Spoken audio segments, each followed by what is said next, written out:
What's up, everybody? This is Lucas Grandsire, and you are listening to and watching MMA Frost Radio.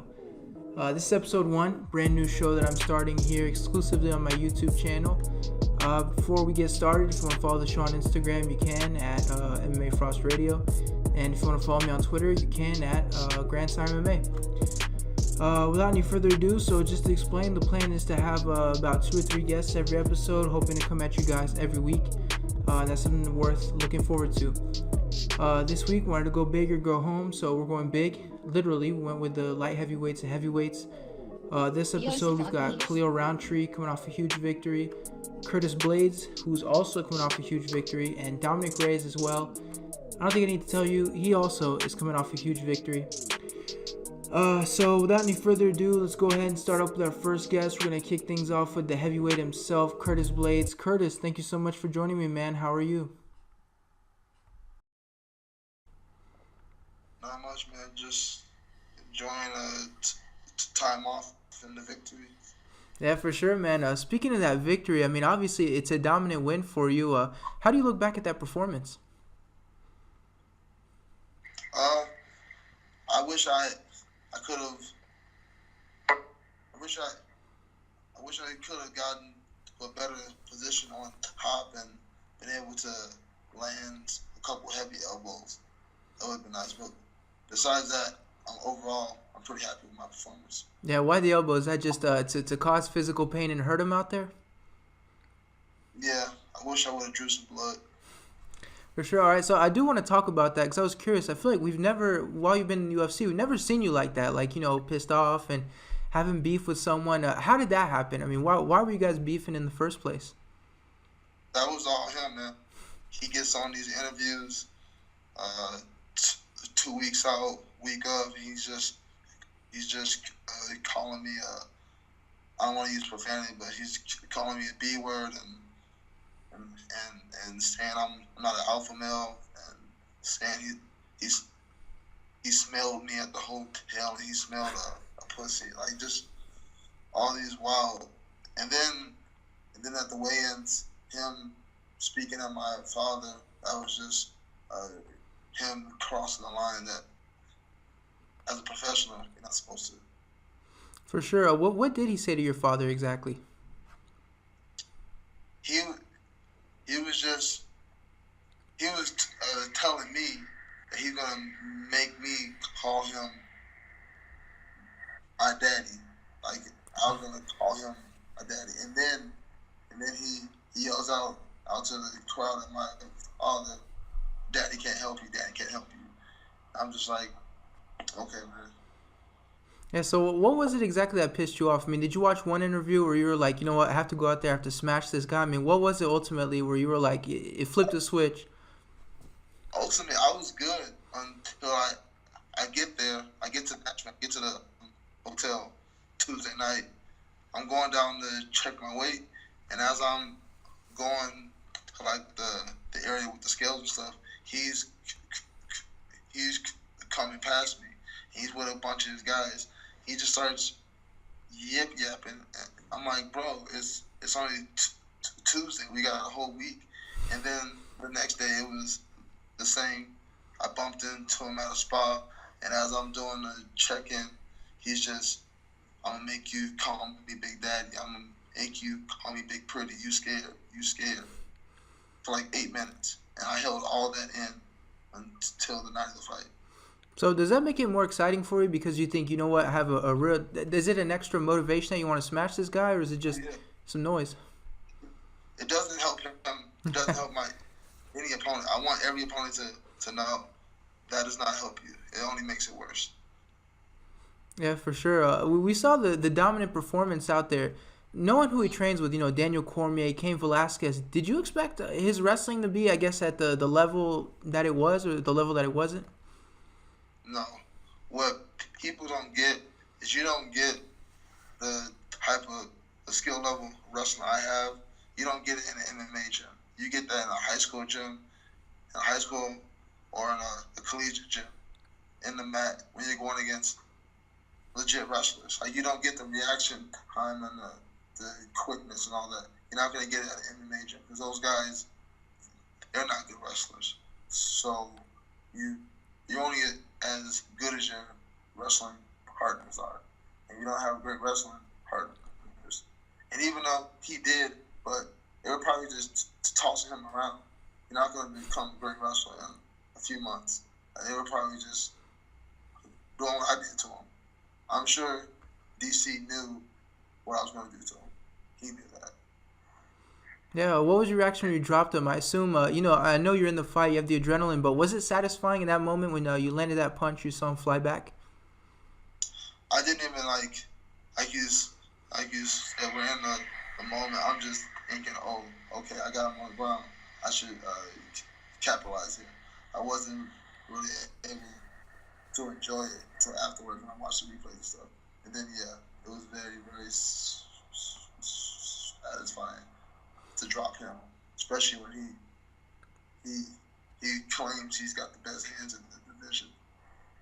Yeah, were you surprised this fight got so much hype? 'Cause it looked like the more things were going on, we saw the videos, you guys going at each other. People were getting excited for this fight. Did you think there would be so much hype once you actually got to fight night?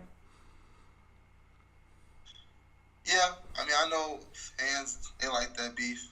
They like it. They like it when it's organic also. And it was all organic on my end. I think for him, it's just mind games. He likes to play it against people's heads because he doesn't believe in his own skill set enough.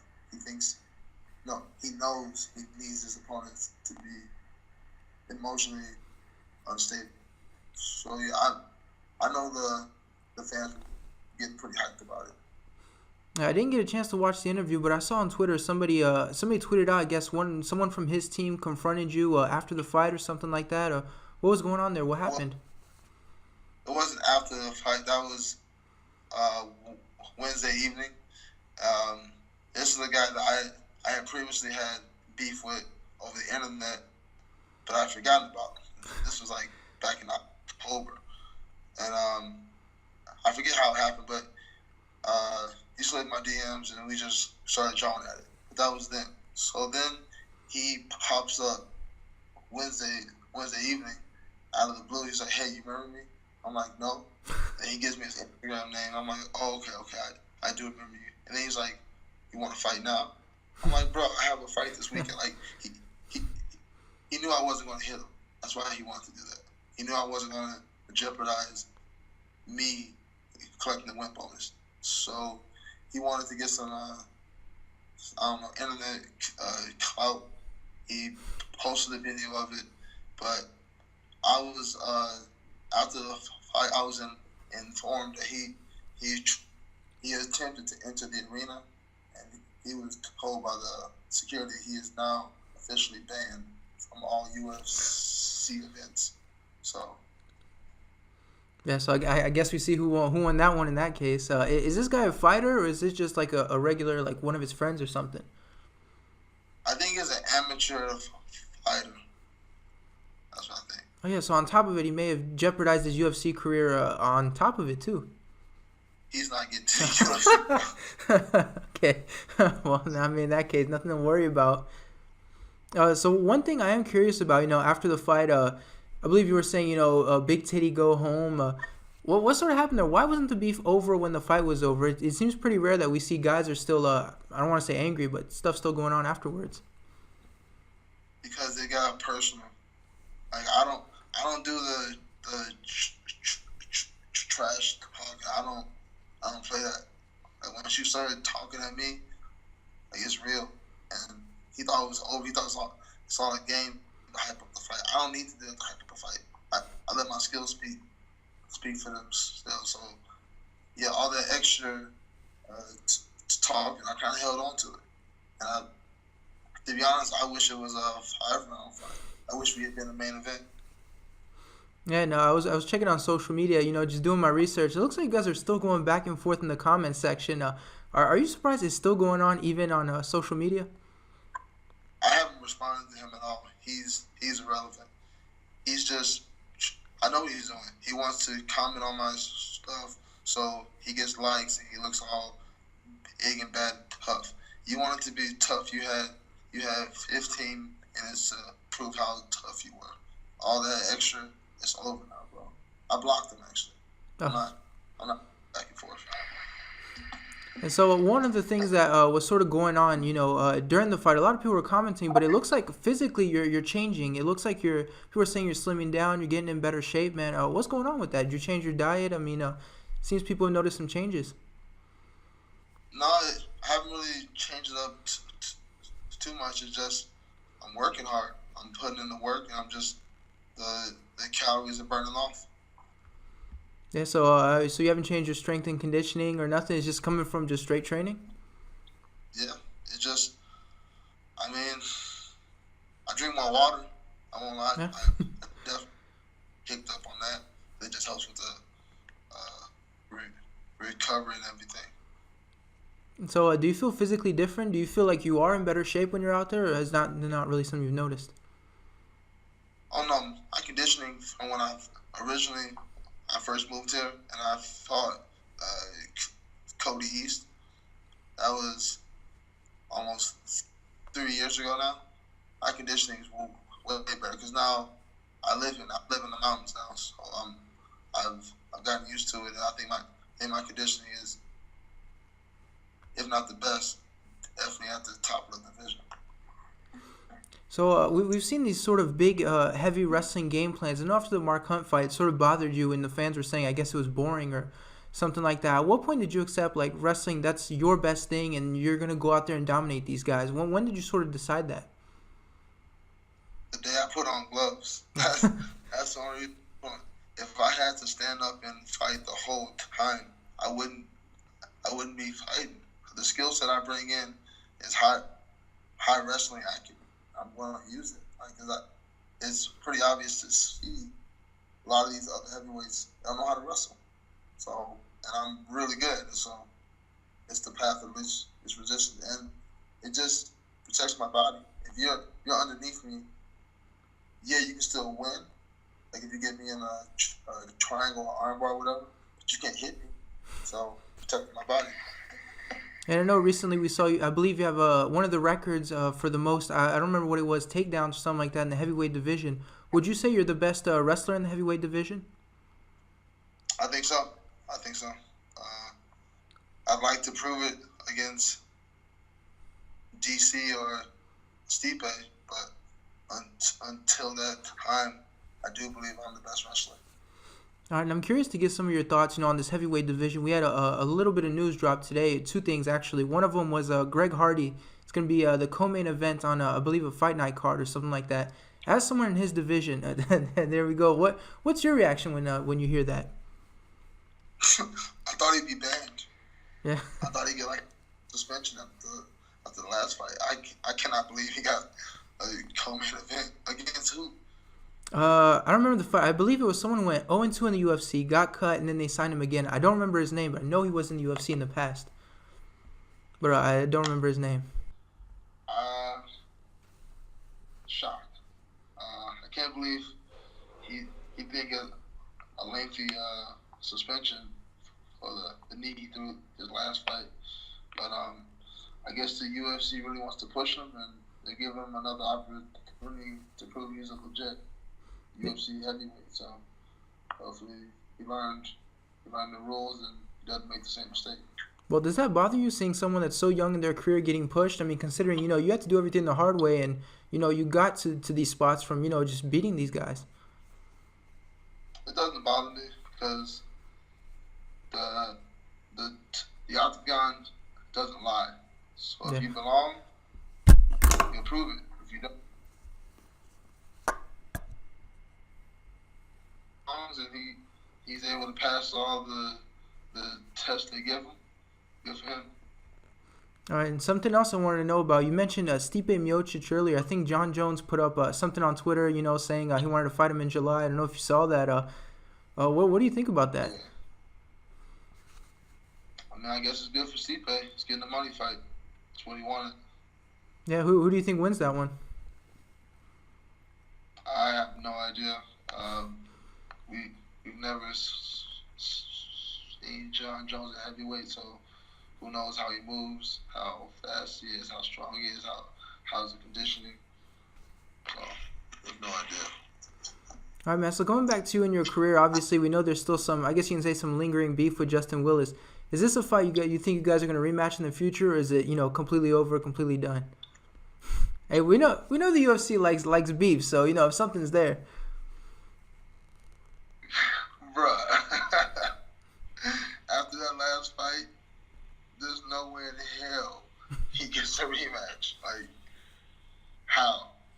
What? In what way did he show he deserves a rematch? I missed it. All right, man. I was just asking because the UFC, they like when there's beef, when there's a story there. They're like, maybe a rematch, but it's easier to push when the fighters are actually both good. Damn. All right, man. I can't argue with that. Going back to you and your career, man, where do you go from here? I mean, who's next for you? We know you were close to a title shot before. Where do you go from here? I have no idea because the Stipe John Jones thing, I know Ngannou and the JDS are about to get matched up, so might just have to wait it out. So is there someone in particular you want next? I mean, are you planning on waiting out these matchups? I mean, who do you want? I want JDS, Francis, or Stipe. So I'm going to have to wait it out. All right, now I just have one more for you. I really appreciate your time, Curtis. When can we expect to see you back in the cage? When would you like to return? I mean, I wanted to return in July. That's not going to happen, so maybe not till August or September. Gotta wait to see what happens with these other fights. All right, man. Well, thank you so much for the time, Curtis. I really appreciate it. A great fight. Congratulations on that victory, man. Thank you. I appreciate that. All right, and that was Curtis Blaydes. Great to hear from him. I was surprised to see how fired up he was. Curtis Blaydes, he's usually not like that, so good to hear from him in that capacity. Good stuff. We'll definitely have him on the show in the future, so I thank him for his time. Up next, we have Dominick Reyes joining us. He himself coming off the big victory over Volkan Ozdemir. Dominick, thank you so much for joining me, man. How are you? I'm good, man. How are you? I'm doing well, man. Where am I catching you right now? I'm in Denver right now, just hanging out in the mountains. For sure, man. Yeah, we see that beautiful view behind you, man. I assume you're training? No, training's done. I'm just up here living right now. Yeah, for sure. Is that good for cardio? I assume the elevation, that's got to make breathing difficult. Oh, absolutely, man. It's terrible. Yeah. In all the right ways. You know what I mean? Yeah, for sure, man. Are you up there by yourself, or are you hiking, I guess, with multiple people? No, I'm up here by myself right now. Yeah, so Colorado, I'm not too familiar, but are there bears and stuff like that up there? Yeah, there's bears and mountain lions and all that good stuff. How crazy. They'll leave you alone, though. For Yeah. the most part. Hopefully, yeah. yeah. You don't want to mess with the fighter. All right, man. So listen, last time we saw you was against Volkan Ozdemir. Obviously, it's a big win. How do you look back at your performance? Huge win. I mean, massive win for me. Overall, I did what I needed to do to win that fight. He was a powerful striker. I stayed away from his power for the most part, and kind of picked him apart over 3 rounds. And by the 3rd round, he was, gassing pretty hard, and that's when I started putting it on him heavy, and time ran out, and I got the split decision. Yeah, you mentioned he was a powerful guy. Did you feel that power when you were out there? Or you sort of kind of in the zone, you don't really feel that? Yeah, he definitely hit real hard, but it just feels like contact. It's not really like an ow kind of thing. It's just like, yeah, that was hard. Yeah, I've heard there's some punches you don't feel, and then there are ones where you actually feel them, and it's like, Luckily for me, I didn't feel him. So. Yeah, for sure. Was it? I'm trying to think back to the fight. Was it you that was having some trouble with your nose as the fight was going on? Had some trouble with your breathing?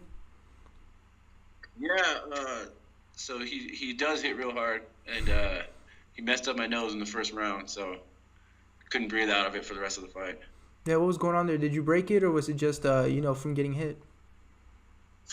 Yeah, he broke it. Definitely broke it. Yeah, so what'd you have to do? Did you see a doctor who, I guess, realigned it, or what do you have to do for that? No, it ended up being nothing, It's just, I guess, got to wait 6 weeks to heal. Other than that, no surgery, nothing or anything like that. So clean break. Yes. How's it going now for you? I mean, can you breathe out of it, or is it sort of just uncomfortable while you wait it out? They kind of stuck some Q-tips up there right after the fight and kind of realigned it a bit. So it's feeling good. I mean, I'm not having no difficulty with it at all. All right, man. So listen, coming back to the fight, while they were reading out the decisions, I was looking at Twitter, obviously live, and scorecards were all over the place. What's going through your mind? Were you sort of in doubt at what you'd sort of hear from the scorecards, or were you pretty confident they'd go your way? I mean, when it goes to decision, you don't never know what's gonna happen. It's always like, man, I hope I did enough. Come on, let's get it. And then they said my name, and I was like, all right. And then they said his name, I was like, oh shit. And they said my name, I was like, yes.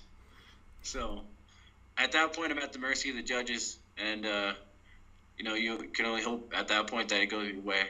I know I did enough, but the judges don't always see it that way. So here it is.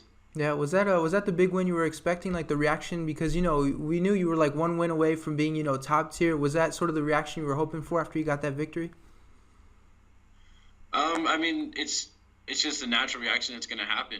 I mean, I got 5 in a row, and I was over number 5 Vulcan, who was number 2 the fight before that, and fought for a title the fight before that. So, I mean, it was a huge win against a real quality opponent. I actually believe I even got the best version of Volkan Oezdemir we've seen to this point. So, I mean, I'm getting people's bests, and I'm getting the win. So, all good. Yeah, was there anything that you sort of surprised you with out there? Were you like so prepared that that's exactly what you were expecting? I mean, I was really prepared, but I mean, you can never really prepare for what you actually get in the room. He was a bit quicker than I anticipated, and he was in better shape than I anticipated. His footwork was better. Yeah, how was that whole experience in London? I assume you've been to London before. What did you sort of did you get to do anything there, or was it sort of get to the fight and then leave as soon as possible? So I've never been to London before, and it was super cool. All fight week I didn't really do anything because it's fight week. I got media and other things to deal with. But I stayed a week after, and it was amazing, man. Just getting like a full tour of London, eating fish and chips, going to the pubs, having a pint. Like, it was really cool, and people were they recognized me all over, so it was really cool.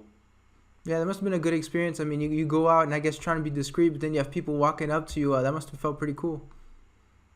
Yeah, it's cool, and then, like, one person does it, and then, like, 2 people do it, and then all of a sudden, people don't even know who you are, but they want to take a picture with you because other people are doing it. Yeah. Yeah. Kind of like a snowball. Like, oh, man. Yeah, we don't know who this guy is, but you know what? If he's famous, let's get a picture. Exactly. Yeah, what was your favorite thing to do over there? You mentioned the pubs. I imagine that must have been pretty fun, but we know why. Did you get to visit anything? I guess they have castles and stuff like that, or what did you sort of get to visit? Yeah, so Buckingham Palace was really cool. Seeing, Tower of London was really cool. Just there's so much history of the build. Just the architecture alone in London is something to see. I mean, not even like the historic or classical buildings, but all the buildings. I mean, it's beautiful. It's beautiful.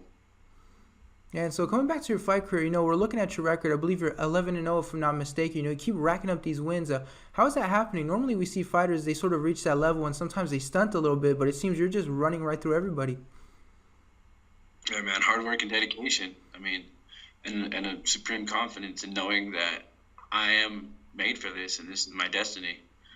I work extremely hard. I mean, I moved up here to Denver, to get this cardio advantage that ended up winning me this last fight because I had the cardio over them. I'm making decisions that most people make after they lose, but I make those decisions after I win.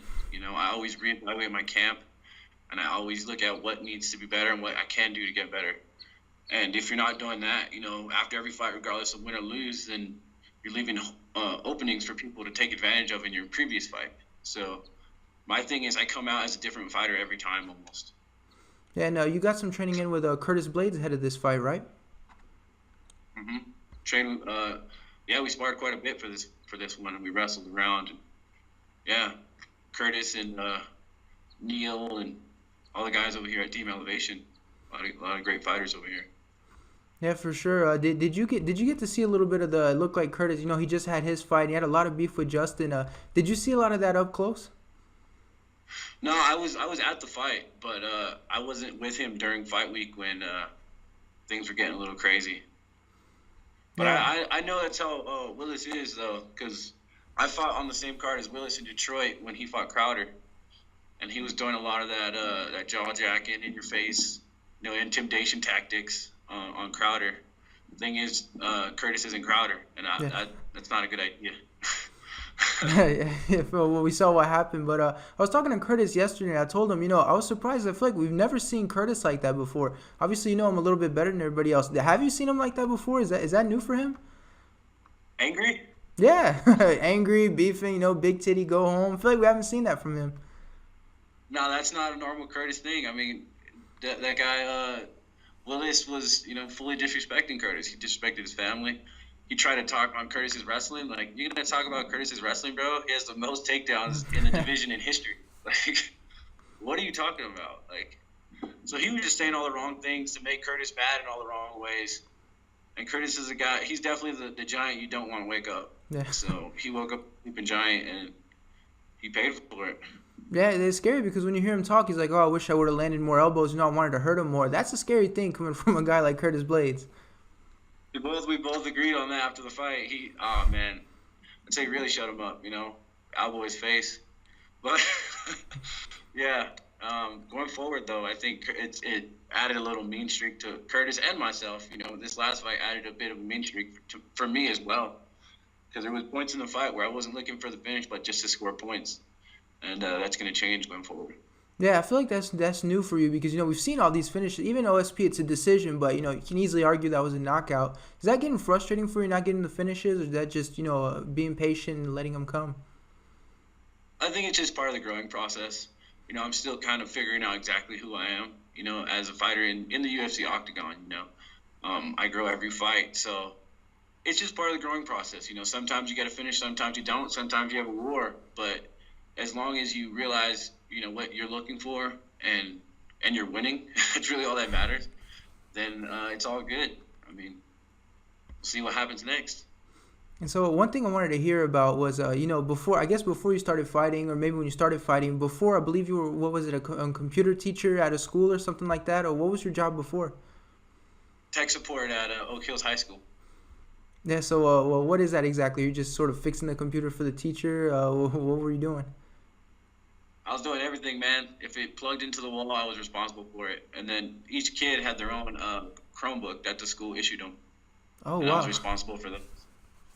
And doing all the software and everything. I mean, me and my one partner, Nate Stokes, we used to just handle it, man. It was, classrooms, projectors, phones, laptops, computers, just anything.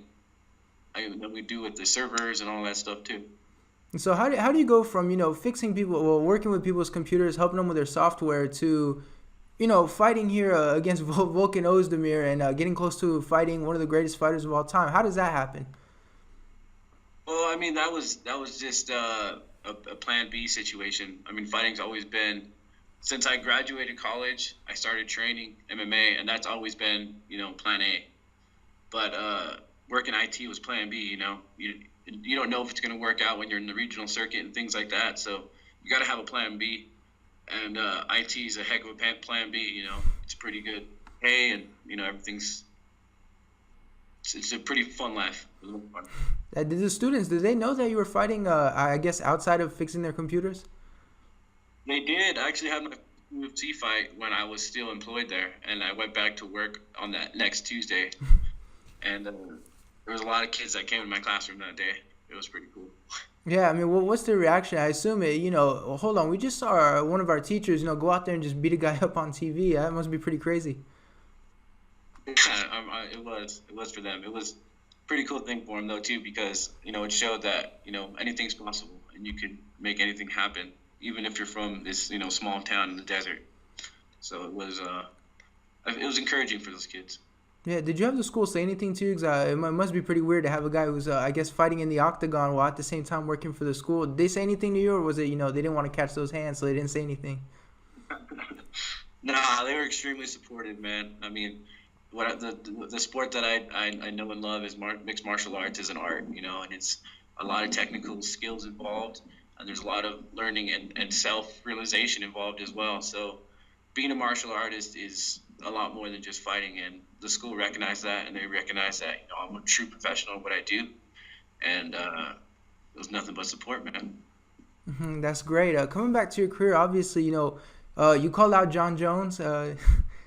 We know now that he's fighting Thiago Santos. What was your reaction, I guess, if you got on Twitter or Instagram and you saw that he's going to be fighting Thiago for the title? What was your reaction?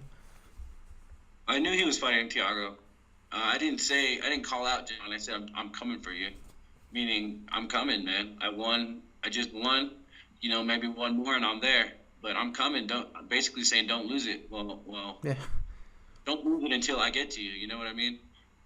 We've been knowing about that Thiago fight. So, yeah, it was just kind of like, I know you see me kind of thing. Yeah, so how close do you think you are to fighting for that title? Is it one more fight? Is it depending on whether you get the finish or not? How close do you think you are? I think I'm one fight away. I mean, I'm number 5 in the division. I'm on a 5 win streak. Nobody else is there. I win one more. I'm on a 6-fight win streak, and I should be in the top 3. So that's deserving of a title shot. For sure. So, when can we expect to see you back in the cage again? So I'm thinking I'd like to fight the winner of Gus and Smith. I think that would be a good fight for everybody involved, and it'll determine who's next. All right, for sure, man. Well, that's all I have for you, man. I really appreciate the time, and congratulations on that victory, man. That was great. Thanks a lot, man. Appreciate it. Have a good one. All right, man. And last but not least, finishing strong with a man who's coming off a very big victory, a new developed game plan, and an overall game that looks very different, very special. Khalil, thank you so much for joining me, man. How are you? Let's roll. Not much. Just hanging in Vegas right now, visiting my family. Yeah, are you in a coffee shop right now, or where are you? Yeah, I'm at the coffee shop. Can you hear it? Yeah, yeah, I hear the stuff going on in the background. How long have you been back in Vegas? Is it distracting? Do I need to move locations or what? Oh, no, man, you're good. As long as you got the headphones, that's how it works. Okay. I've been in Vegas. I came the week before fight week, and then I've been here since Sunday, so maybe like 10 days total. Yeah, how's the time change been? Obviously, you were in Thailand. I assume that must have been pretty crazy trying to adjust. Yeah. The first week of getting back, I wasn't going to bed until like 5 a.m. So like everybody was about to wake up, and I was just going to sleep, and still had to train. So it was a little bit hectic, but I was able to adjust after the few weeks of being back in the States. Is that why you came back to Vegas early, or is that just a chance to kind of see everybody before you head off, I guess, into war? It was definitely a little bit of both. I knew coming back would be a pretty drastic change, and plus I hadn't seen my family in a long time, so I figured it'd just be like the perfect opportunity to just come back and adjust, meaning time and just see my family get ready to fight. Of course. All right, so let's talk about it a little bit. You were obviously in Thailand. I believe, was it Bangkok? Yeah, I was in Bangkok and Phuket. Okay, and so what was the reason for going to Thailand? Obviously, the training camp, but what sort of prompted you to go there? Mostly like losing that Johnny Walker fight. As everybody sees, he's really strong overall, but for me, it's like being stuck in a clinch. I didn't know what to do, so I figured I'd go learn some clinching in Thailand, and I ended up learning about it as well, so I love it there. And so were you the one that decided, Thailand, or did somebody kind of tell you, hey, you know what, maybe Thailand will have what you're looking for? It's always been a dream of mine to go there, and then it sucks that it took something like that to happen, for me to go, but I finally got to go there, so I had some encouragement, some love definitely encouraged me at the time, but it was definitely my idea, yeah. And so how'd you get hooked up with the training camp? I assume you can't just show up in Thailand and, who wants to train me? Yeah, so to Muay Thai gyms, like when I first got there, and I found one that I really loved a lot, and it looked really cool. So I went to try that out, and they were really helpful in training in the beginning. And then when I got the offer to fight Eric Anders, then I went down to Phuket, and I met the guys from Tiger Muay Thai, and they were just super welcoming and happy to have me. So they're the ones that helped me with everything: training schedule, training partners, wrestling, jiu-jitsu, everything. So I did my MMA training at Tiger Muay Thai. Yeah. And so we know a lot of people, they tend to go to Thailand for their camp. I believe Antonina Shevchenko, she was in Thailand. Were you training with all those people, or were you kind of separate from everybody else? Yeah, she was there at the same camp at Tiger, but you know she has her own coaching ways of doing things. So we were definitely on the same mat, but not training together. Just in the same area. And so how did that work with your coaches? I assume you had your camp, I believe, back in Vegas. How did it sort of, did you bring some guys with you, or was this just a question of, kind of Thailand being a one-time thing? How did that work? I brought my new MMA coach, George Hickman from Tiger. I brought him over from Thailand, and then I had my brother and one of my coaches from Vegas fly out to Atlanta. So it was pretty easy to get everybody, in one place. The UFC does a really good job at making sure everybody gets there. So, it seems to work out. And then with my brother and my other coach, they stay in contact and in connection through the phone while I'm overseas. So everything works out perfectly. And so what's the plan going forward? Are we going to see you go to Thailand before every camp, or was this just a question of sharpening the skills a little bit? Yeah, well, the goal is in a few weeks to actually move there. Oh, okay.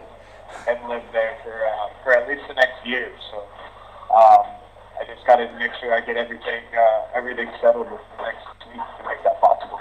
Yeah, well, what was sort of the feeling? I mean, when did you decide you wanted to move to, a whole new different country? I think once I found out that there's really good MMA training at Tiger Muay Thai, so I was like, hey, this place has great people, and I can live in a beautiful place, that makes me happy and train really hard. I'm sold. You know what I mean? It's one of those things. Anybody, if you go to, if you work a job and you go to another city and you're like, wow, I can do the same job and in a place that I actually enjoy. So I chose that I'd like to live there because it just makes me happy, and like I said, I can train really well. And what's the emotion like moving to a different country? Because I've actually done that before, so I know there's a lot that people don't realize. What's the emotion like? 'Cause obviously it's a big deal. Yeah, I mean, sometimes depending on the country, it's a little hard to adjust. Cultures are different, food is different, just everything. So, it depends on the culture. The move over to Thailand, it's not that hard because it's just, there's a lot of people there that I just enjoy, and there's a lot of food that I enjoy. Just the lifestyle of me is very convenient, and I can just focus on training. And, normal life is just really simple, outside and eat street food, or, it's really simple. I don't have to drive really far to do everything. So, that adjustment I think was the easiest, and that also kind of what helped in my decision to go there longer. And so let's talk about this fight a little bit. Obviously, you had the training camp, and we saw the difference. I mean, people are calling you, I believe it's Bangkok ready, Rountree on Reddit, just from how good the Muay Thai looked. I mean, it's got to be a compliment, right? Because sometimes guys, they switch camps and we can't tell the difference. But with you, I mean, you look sharp out there. You look like a complete different fighter. Oh, thank you. It means a lot because, being in Thailand, my love for actual Muay Thai grew through the roof. In the States, we don't really have real Muay Thai like how they have in Thailand. It's literally a completely different experience, and so I fell in love with it. I was going to fights all the time and hanging with fighters and living with the fighters. It was amazing. So, to get kind of like that respect for my technique, that was like awesome, because technique is really big, when it comes to Thai fighting. So yeah, it felt great, man. I love it. Do you feel different in the clinch now? Obviously, you mentioned before you weren't sure what you're doing. Do you feel like a different level of confidence now when you enter the clinch? I feel different everywhere now. It's like I went initially and I worked on a lot of striking. I've always been a striker, but I'll always continue to work on that. But I just feel more comfortable everywhere. Like going to Tiger, like I had to wrestle, I had to do jiu-jitsu, I do everything the same. But I'm constantly just trying to get more comfortable everywhere so that I can be dangerous everywhere. And what did you make of your performance in the fight? Obviously, the people from afar, we thought it was great, but we know fighters and coaches, they sort of have a different way of viewing things. What did you make of your performance? Definitely happy with it. I'm glad I was able to do what I did. And I know that there's a lot more to go. Like that was only 4 months of training. So I can only imagine another 4 months, and it like people were very surprised. So I'm just happy to be able to see that it worked for me and continue to put out like consistent type wins, and keep the fans entertained. That's one of the coolest things is that almost everybody was like, man, that's a big fight. Like I was really impressed, and like that's part of what I do this for too. I want the fans to be entertained. And we know the fight was obviously crazy. I mean, I believe you had some of the most knockdowns we've ever seen in a fight. Were you surprised this went all 3 rounds? I wasn't surprised because I knew Eric was really tough. Like I knew that the possibilities of it going all 3 rounds were higher than me knocking him out. That was just kind of like my outlook on it. So I think the biggest thing is I was surprised that just like the cardio and stuff that I've been working paid off. Everybody thought like that I would gas out at 3 rounds. I think Eric even thought I would gas out at 3 rounds. So I worked a lot of my cardio in this camp as well. So to just see that pay off and see that like, man, 3rd round, like anybody's gonna be somewhat tired by the 3rd round. You should, but I was never out of the fight due to like being tired. So I think that was awesome. And what's going through your mind mentally as you're going through the fight? Because I believe there was a round where you dropped him like 4 times. Is there at a point where you think, okay, eventually he's not going to get back up, or you just focused on, we need to attack until the fight ends?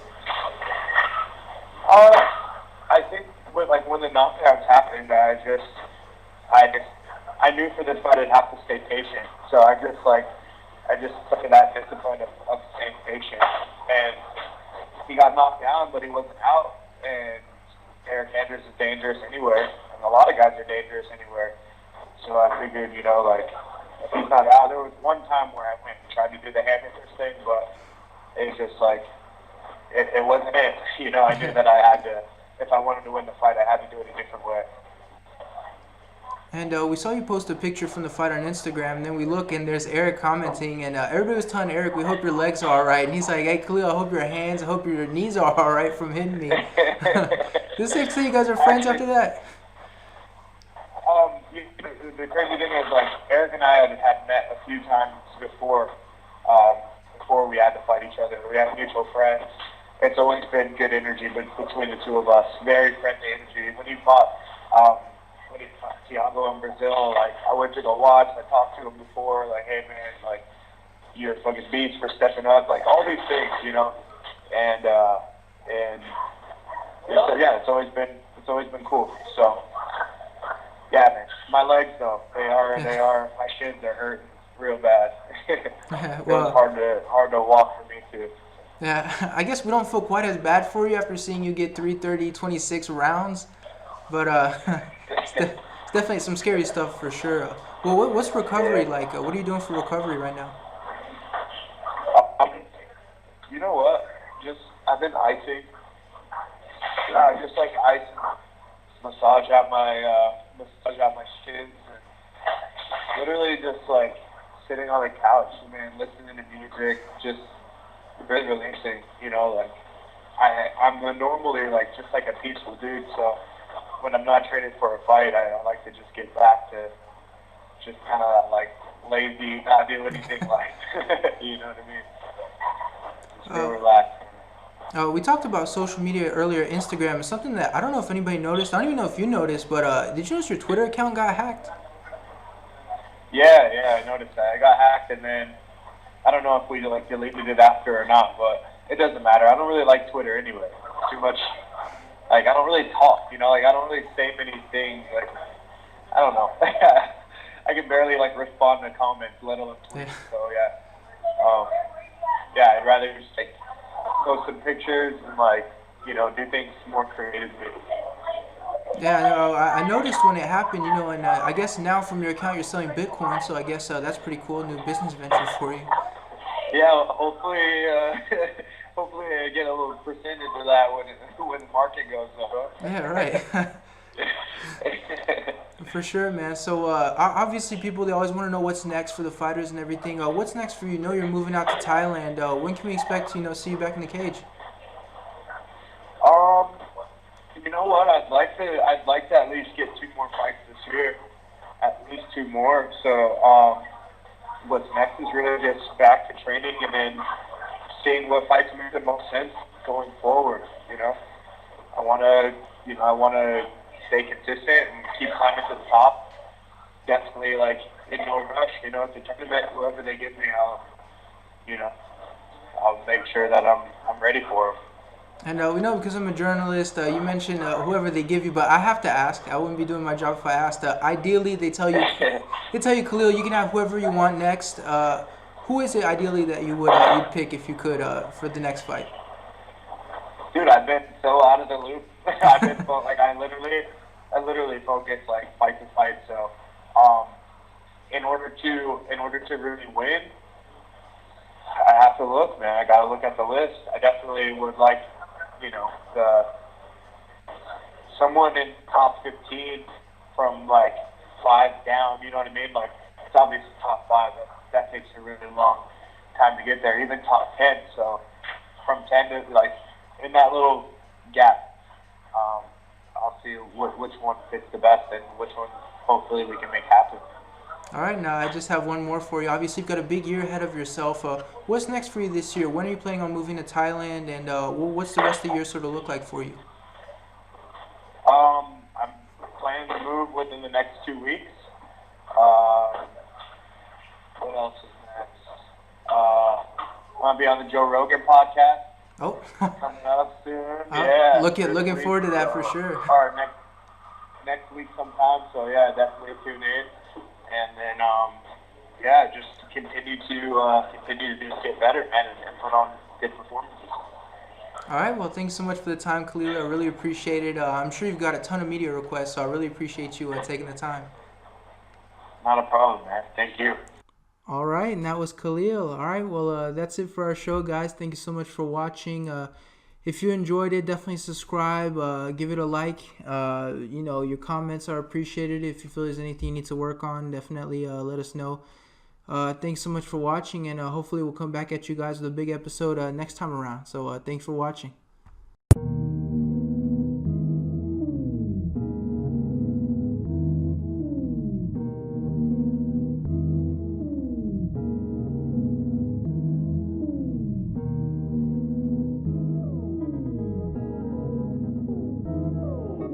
Yes,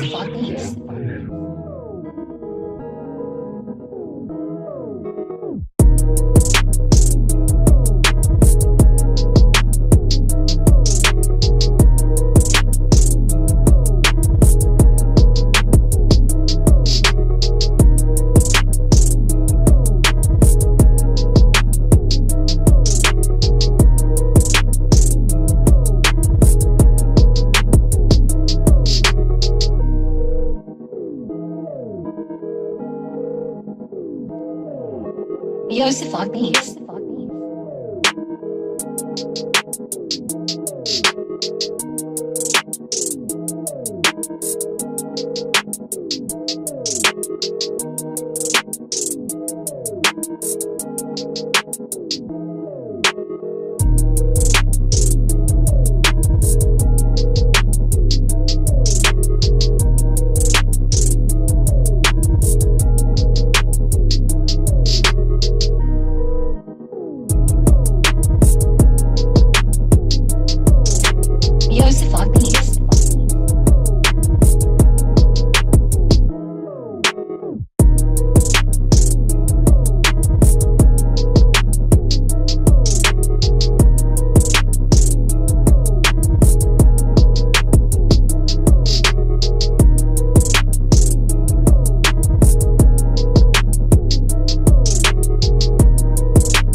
on Beats.